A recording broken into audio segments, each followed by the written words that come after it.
Olá, meus irmãos e irmãs, a paz do Senhor a todos. Sejam todos muito bem-vindos novamente à nossa quarta aula, dando continuidade sobre as nossas exposições e hoje falando um pouquinho sobre o Evangelho de Jesus Cristo, segundo escreveu o evangelista Lucas. Como nós comentamos na aula passada, faríamos duas exposições, mas provavelmente ficaria muito longa aqui e não é o objetivo. O objetivo é a gente deixar esses recortes um tanto quanto fáceis para os irmãos poderem assistir várias vezes e acompanhar de forma um pouco mais minuciosa as nossas exposições aqui nas nossas aulas, tá? Então hoje nós vamos tratar só sobre o Evangelho escrito pelo evangelista Lucas e na próxima aula faremos a conclusão juntos aí, fazendo então uma exposição sobre o evangelista João, tá bom? Todos vocês assistiram a palestra pelo Dr. Paul Washer, né? O reverendo Heber Campos Júnior fez a tradução, uma palavra extremamente necessária e oportuna para a nossa geração, falando um pouquinho sobre o Evangelho, sobre a pessoa de Jesus e sobre as consequências pelas quais as pessoas passarão, aquelas que rejeitam o Evangelho da graça e de graça. Bem, fazendo então, como nós temos feito com vocês em cada aspecto dos Evangelhos, vamos iniciar aqui, primeiramente, testando a memória de vocês com apenas uma pergunta.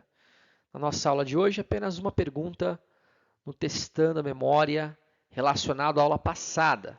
Portanto, sobre a vida e ministério e escrita do evangelista Marcos. A pergunta é muito simples. Em tela aí. Para quem Marcos escreveu o evangelho? Ele destinou esse evangelho para quem? Mateus escreve para os judeus. Marcos escreveu para os? Será que é essa a resposta mesmo que você acabou de mencionar? Será? Escreveu para os gregos? Escreveu para os gentios? Não. Marcos escreveu para os romanos. O consenso geral entre os estudiosos é que Marcos foi escrito de Roma para os cristãos que viviam em Roma. Trabalhamos essa realidade aqui na aula passada, não é verdade? Muito bem. Hoje é apenas uma pergunta para refrescar a memória de vocês, trazer a memória esclarecida de vocês sobre os conceitos elencados na aula passada. Como hoje a nossa atenção é para o evangelista Lucas, vamos então começar aqui a nossa exposição da nossa aula de hoje. O Evangelho de Lucas. O Evangelho segundo escreveu Lucas é o maior dos evangelhos e o mais longo livro do Novo Testamento. É o evangelho mais completo, pois trata da infância, juventude, vida, ministério, morte, ressurreição e ascensão de Jesus. Como aprendemos anteriormente, Lucas mostra Jesus como homem perfeito. Nós tivemos algumas citações anteriores, falando um pouquinho de cada evangelista, né? Mateus escreveu para os judeus, Marcos, romanos, Lucas, como nós veremos hoje, ele escreveu para os gregos, João para os gentios. Cada um apresenta Jesus de uma forma, né? Com uma figura. Nós temos lá, por exemplo, Mateus apresentando Jesus como leão, a figura é um leão, aquele que vence, aquele que é poderoso. Marcos como boi, ou seja, o Jesus que veio também servir. A gente vai ver narrativas assim em Marcos, né? Lucas, como nós estamos vendo agora, é o homem perfeito. Ele apresenta Jesus como o homem perfeito. E nós vamos ver o porquê, tá? Eu não quero dar nenhum spoiler aqui sobre o que nós vamos tratar na aula de hoje. Mas tem um porquê. E vou dar uma dica. Lembra que os gregos, uma das coisas que eles mais priorizavam, não é? Principalmente nas suas rebuscadas e formas de apresentar um discurso, a perfeição do homem. Você vê as caricaturas antigas, você vê, por exemplo, os homens, os grandes pensadores do passado, eles tinham até o seu corpo, atleticamente falando, perfeito, né? Eles treinavam. Então, Lucas, que escreve para os gregos, ele segue essa mesma linha de raciocínio, né? Ele vai apresentar Jesus como o homem perfeito, tá? Porque os gregos valorizavam muito isso. Então, nesse ponto que nós estamos tratando com vocês aqui, Lucas faz um registro em sua narrativa, epistemologicamente falando, progressivamente, nós vemos uma crescente sua narrativa, sua apresentação, ele apresentando o Messias, o nosso Senhor Jesus, né, os seus feitos, o seu exemplo perfeito, seu sacrifício perfeito, uma oferta perfeita e definitiva. E é por isso que nós começamos aqui citando esses trechinhos na nossa exposição de hoje, tá? Isso aqui é importante vocês gravarem, tá bom? Então, Lucas apresenta Jesus como o homem perfeito, tá? O filho do homem perfeito, tá bom? Sobre o escritor, né? Falar um pouquinho sobre o Dr. Lucas. Há robustas evidências internas e externas da autoria lucana deste evangelho. Os pais da igreja aceitaram-no como tendo sido escrito por Lucas. Lucas era o único gentil escritor do Novo Testamento. Aliás, o único autor gentil da Bíblia. Só um recorte aqui rapidinho. É importante que os irmãos, vocês como seminaristas, né, muitos, né, que já têm a vertente de pregar, ensinar o evangelho nas suas igrejas locais, gravem que Lucas ele não era apóstolo. Lucas ele foi um discípulo de Jesus. Há aqueles que dizem que Lucas nem ao menos viu Jesus de perto por conta da geografia, ele não estava ali, né? Na mesma localidade, vamos colocar assim para que você entenda. E tudo que Lucas registrou, assim como Marcos, foi baseado em experiências de terceiros. A gente poderia pegar o texto bíblico, né, e nós lermos juntos a palavra de Deus, mas eu não quero adiantar aqui. Eu fico tão ansioso quando eu vou me recordando de passagens que ilustram, né, a narrativa em questão, mas se nós, por exemplo, se você puder comigo ler a palavra de Deus, nós pegarmos aqui a escritura e nós formos para o Evangelho de Jesus Cristo, segundo escreveu o evangelista Lucas, lá no capítulo 1, no versículo 1, ele vai dizer o seguinte, tá? Olha, tendo em vista que muitos já se empenharam em elaborar uma narrativa histórica sobre os eventos que se cumpriram entre nós, conforme nos transmitiram, olha que interessante, conforme nos transmitiram os que desde o princípio foram testemunhas oculares dos fatos e servos dedicados à palavra. Eu, pessoalmente, investiguei tudo em minuciosas ordens, a partir da origem, e decidi escrever-te um relato ordenado, ó excelentíssimo Teófilo. Se apeguem às primeiras expressões declaradas, versículo 1 e 2, tendo em vista que muitos já se empenharam em elaborar uma narrativa histórica sobre os eventos.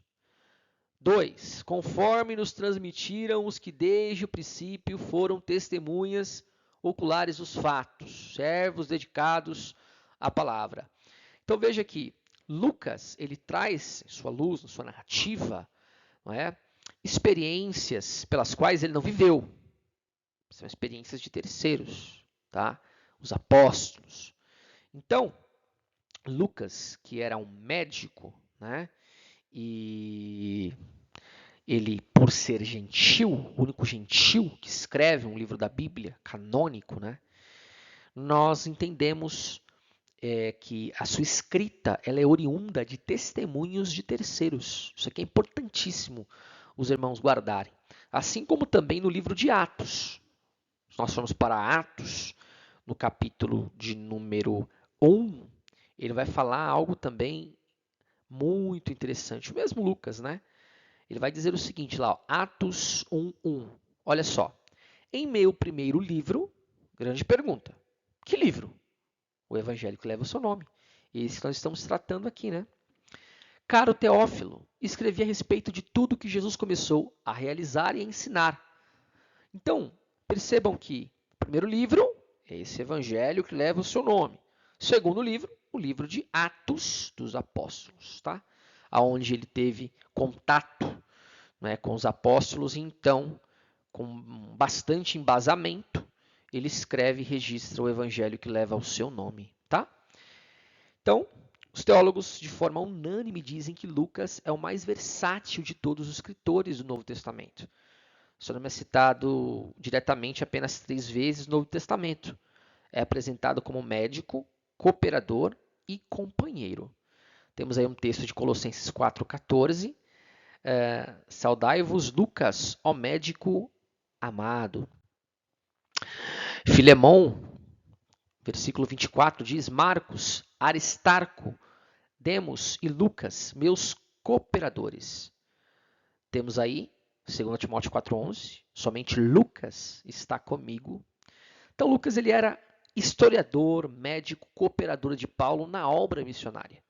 Uniu-se a ele em Troade, temos a referência bíblica. Estava com Paulo quando este foi preso em Jerusalém. Acompanhou Paulo na prisão em Cesareia e em Roma. E estava com Paulo na segunda viagem missionária. Citação de Paulo aqui, né, que está em tela, que só Lucas está comigo. Irineu de Lyon, né, um dos pais da igreja, ele vai dizer o seguinte, né? Lucas também, companheiro de Paulo, escreveu em um livro o evangelho assim como lhe fora pregado. Então, em uma passagem datada no final do segundo século, Irineu refere-se à autoria desse evangelho nos seguintes termos. Já lemos. Então, Irineu de Lyon, né, para embasar nossa linha de raciocínio aqui, nosso argumento, ele vai citar isso, né, que Lucas ele era companheiro de Paulo, né, e, obviamente, o autor do evangelho que leva o seu nome. Muito bem. Um documento do final do segundo século, conhecido como Prólogo do Evangelho, registra. Lucas era um sírio natural de Antioquia, médico de profissão, discípulo dos apóstolos e seguidor de Paulo até o seu martírio. Ele serviu ao Senhor sem distração, sem esposa e sem filhos, e morreu com a idade de 84 anos em Tebas, capital da Beócia, cheio do Espírito Santo. Outras referências primárias sobre Lucas, como autor do Evangelho, foram feitas por Tertuliano, Orígenes, Eusébio e Jerônimo. Percebam que eu estou citando pais da igreja, do segundo século até o sexto século, tá? Ou seja, pessoas que tinham calibre para mencionar algo desse cunho, tá bom? Destinatários, quem recebe essa carta? Lucas remete tanto o evangelho que leva o seu nome, como o livro de Atos, mesma pessoa, um homem chamado Teófilo. Muito provavelmente Teófilo, cujo nome significa amigo de Deus, era um grego de alta posição social, ou mesmo um romano convertido a Cristo, que estava sendo instruído na verdade, uma vez que o termo traduzido por instruído, em Lucas 1,4, vem do mesmo termo grego catecúmeno, tá? Então, para quem que Lucas escreve o evangelho que leva o seu nome? Para um homem chamado Teófilo, tá? Aí você fala assim, mas presbítero David, professor, agora bagunçou minha cabeça. Ele não escreve para os gregos? Sim, ele destina na sua narrativa, na sua escrita, o evangelho para os gregos, uma comunidade grega acaba recebendo posteriormente, tá? Ele tinha em mente isso, tá bom? E ele tinha também, obviamente, bagagem para escrever. Lembra que todo o Novo Testamento foi escrito em grego, grego koiné. Ele tem, então, sendo por profissão médico, ele também tinha facilidade para escrever, alfabetizado provavelmente também em hebraico, muito provável, mas Lucas ele escreve e registra na sua narrativa, a gente percebe isso, né? Temos nuances quando nós fazemos uma exegese do Evangelho de Lucas, a forma diretiva pela qual ele destina esse Evangelho, e nós entendemos, isso é unânime, que ele escreve para os gregos, tá? E a gente vai mais para frente melhorar um pouco essa realidade, tá bom? Muito bem. O teólogo, pastor alemão Rieniker, temos citado bastante ele, né? No seu comentário bíblico de Lucas, azulzinho aqui, ó, relata que a dedicatória feita por Lucas a Teófilo não significava mera questão de honra, pois até o surgimento da imprensa, ou seja, os livros, né, que eram compilados, impressos, a edição de um livro era algo muito caro, tá? Por essa razão, os autores costumavam dedicar suas obras a uma personalidade de muitas fortunas, que, caso aceitasse a dedicatória, era considerada, por assim dizer, o padrinho do livro. Entenderam esse ponto aqui? É muito provável que Teófilo fosse um homem que tinha muito dinheiro, muitas posses, e ele então patrocinou a escrita do evangelho que leva o nome de Lucas, tá? Essa narrativa toda, tá bom? Concordo com Anthony Lee quando ele diz, em um dos seus comentários bíblicos aqui, ó, sobre Lucas, que o fato de ter sido dedicado a uma só pessoa, Teófilo, não impedia que o trabalho pudesse ser aplicado a uma audiência mais ampla, ou seja, a comunidade grega, tá? O pastor, né, saudoso pastor Carlos Oswaldo Pinto, que foi chanceler da Organização da Palavra da Vida e também professor de exegese e teologia bíblica no Seminário Bíblico Palavra da Vida desde 1970.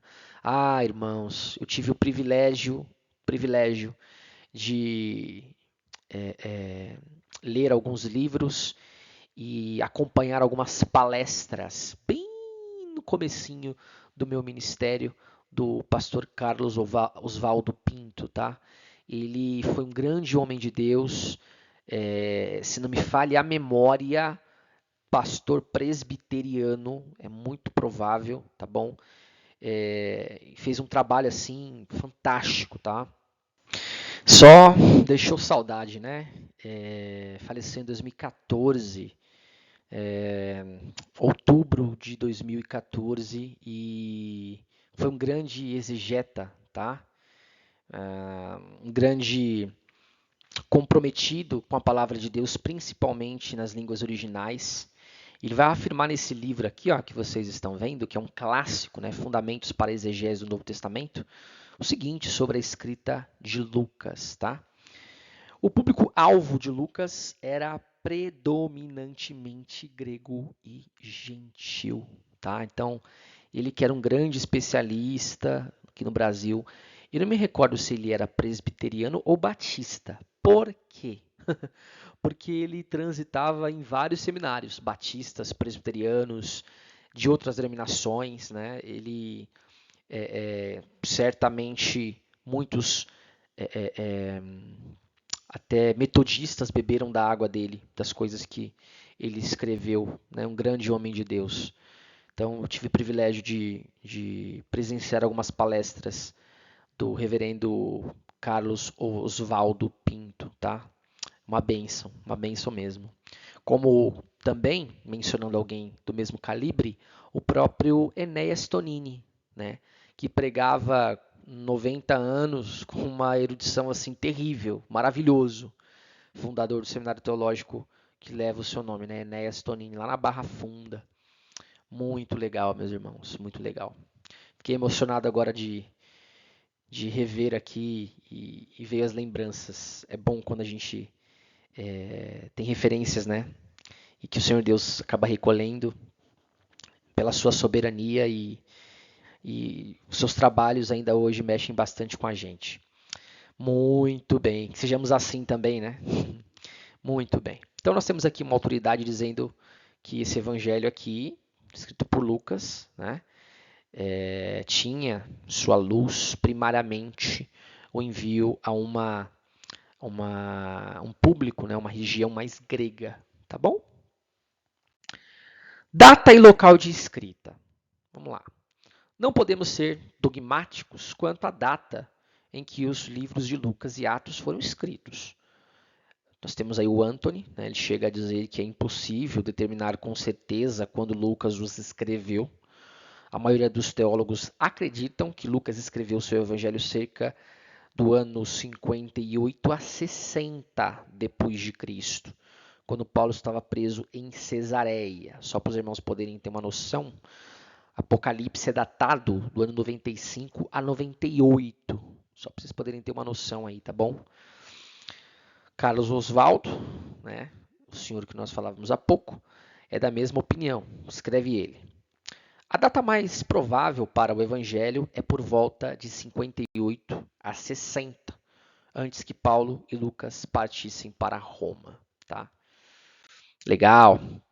Mas qual é o argumento nós poderíamos usar para defender a posição que o livro de Lucas foi escrito aproximadamente entre o ano 58 a 60? Uma boa pergunta, né? Para a gente trabalhar. Por que nós podemos afirmar isso? Embasado em quê? Um bom argumento para afirmarmos que esse livro foi escrito antes do ano 64 depois de Cristo é a ausência de menção no livro de Atos sobre as viagens de Paulo depois de sua soltura da primeira prisão. Lembra que era uma prisão domiciliar? Nem mesmo dos fatos registrados nas epístolas pastorais a Timóteo e a Tito. Ainda Lucas não faz nenhuma referência à destruição de Roma. Lembra que no ano 64, dia 17 de julho, Nero coloca fogo? Muito bem. Fato que ocorreu em julho do ano 64, depois de Cristo. Se Lucas tivesse escrito depois, né, deste período aqui, do ano 64, muito provavelmente teria mencionado essa tragédia. Por conseguinte, a conclusão é que o livro de Lucas e Atos foi escrito antes desses acontecimentos históricos importantes. Pegaram aí esse nosso embasamento? Então, foi antes do ano 64, tá? Não tem conversa. Ele, como bom historiador, ele com certeza teria relatado esse evento trágico e histórico, tá? Legal. Como companheiro de Paulo, Lucas provavelmente aproveitou os 2 anos em que este ficou preso em Cesareia, sob a gestão dos governadores romanos Félix e Festo, para viajar pela Palestina e entrevistar muitos informantes que foram testemunhas oculares da vida, das obras e do ministério de Jesus, tá? Embora alguns estudiosos tenham apontado Antioquia da Síria, Roma, Éfeso ou Corinto como os lugares prováveis de onde Lucas escreveu. Tá bom. Bom, temos aqui a fotinha do Norman Champlin, né? Historiador também. Eu, Prof. David, prefiro ficar com a opinião de Norman Champlin, que é uma grande referência de muitos teólogos cristãos, principalmente na área histórica do Novo Testamento. E ele vai dizer o seguinte nesse livrinho aqui, ó, calhamaço top, viu? Para quem quer depois especializar em teologia do Novo Testamento, é muito legal a gente beber um pouco da água desse senhorzinho aqui. Fenomenal. Abro aspas, palavras de Norman Champlin. O lugar de sua composição, falando sobre Lucas, né, tem de ser deixado na área das conjecturas, porquanto não temos nenhuma evidência positiva a esse respeito. Fecho aspas. O que ele estava querendo dizer com isso aqui, né? Que olha, se ele escreveu no ano 60, 61, 62, 63, bom, isso não, relativamente não vai mudar nada, né? Não tem muita serventia positiva ou negativa. Tá tudo bem. Porque existem muitas discussões a respeito de datas, tá, irmão? Só para que você entenda. E principalmente aqueles que se levantam, se insurgem contra o cristianismo, que mencionam, não, a Bíblia não é a palavra de Deus. Acaba dizendo que, olha, acho que Lucas errou, então a Bíblia ela não é a palavra de Deus, ela contém a palavra de Deus. Ou seja, ela tem erros. Então, isso aqui é uma defesa. Norman Champlin fala, olha, não importa se foi no ano 60, 61, 62, isso não é relevante, tá? Muito bem, chegando aqui, nosso próximo slide, fala um pouquinho sobre as características especiais desse evangelho. A ênfase de Lucas é apresentar Jesus como homem perfeito. Lembra que falávamos no início da nossa exposição? Por isso, ele recua sua genealogia a Adão. Também é o único evangelista que descreve os detalhes da concepção miraculosa de João Batista e de Jesus. Depois de acurada investigação, Lucas detalha a infância de Jesus e seu crescimento em sabedoria, estatura e graça diante de Deus e dos homens. A relevância para os nossos dias. Que relevância tem o Evangelho de Lucas para os nossos dias? Que luz este Evangelho lança sobre os problemas atuais? Vamos lá? Na medida que nós vamos encerrando a nossa quarta aula. Em primeiro lugar, este Evangelho é um livro de doutrina que nos mostra em quem devemos crer. Lucas foi escrito para direcionar a nossa confiança exclusivamente a Jesus Cristo, Filho de Deus. Lucas fala sobre seu nascimento, sua vida, seus ensinos, seus milagres, sua morte, sua ressurreição e sua ascensão. Mostra ainda que todos aqueles que reconhecem seus pecados e põem sua fé em Jesus encontram nele perdão dos pecados e vida eterna. Mas em segundo lugar, este evangelho é um livro de ética que nos diz como viver. Lucas realça o tríplice dever da humildade, da honra e do serviço. No mundo marcado por distinções de classes e barreiras raciais, nacionais, sociais e sexuais, Jesus insistiu em que, por meio da aplicação de um amor abnegado e sacrificial para com todos, essas barreiras fossem derrubadas. Terceiro lugar, este evangelho é um livro de conforto que nos ensina por que devemos regozijar-nos. A alegria canta através de toda a senda deste livro. O livro começa com 5 cânticos e termina com grande alegria e louvores contínuos a Deus. No coração e centro do livro, o próprio Deus se regozija. Bem, quarto e último lugar na nossa exposição, da nossa aula de hoje. Este evangelho é um livro de profecia que nos informa o que devemos esperar. Por exemplo, a profecia de Isaías 53 cumpre-se em Cristo, o Redentor prometido. Proclama as glórias da vida por vir e as honras que receberão aqueles que herdam a vida eterna. Glória a Deus por isso. Chegamos então no final da nossa quarta aula e eu quero agradecer a atenção de todos vocês. Estamos à disposição sempre se houver dúvidas. Essa foi a nossa exposição relacionada ao Evangelho de Jesus Cristo, segundo escreveu o evangelista Lucas. E na nossa próxima e última aula desta disciplina, Panorama do Novo Testamento, parte 1, vamos falar um pouquinho sobre o evangelista João. Para quem João escreveu, por que escreveu. E eu vou abrir o meu coração para vocês aqui, alunos. Nunca falei isso, tá? Mas um dos evangelhos que eu mais amo, assim, a gente sempre tem um livro que a gente fica um pouco mais apaixonado. por assim dizer, né? Tem mais contato, é o evangelho escrito por João, tá? Eu amo muito a forma com a qual João escreve o evangelho e as epístolas. João, ele escreve para os gentios. E uma coisa interessante é que João tem que combater com alguns problemas que nós vamos pontuar assim. Não é, obviamente, a atenção da nossa disciplina, não é disciplina de apologética, mas João ele tem que combater algumas heresias, tá? Então ele tem que escrever o evangelho por um propósito, dando um spoiler aqui para vocês, tá? Como a gente fala em espanhol, adelantando algumas coisas. João ele escreve o evangelho que leva o seu nome com o propósito de provar a divindade de Jesus, tá?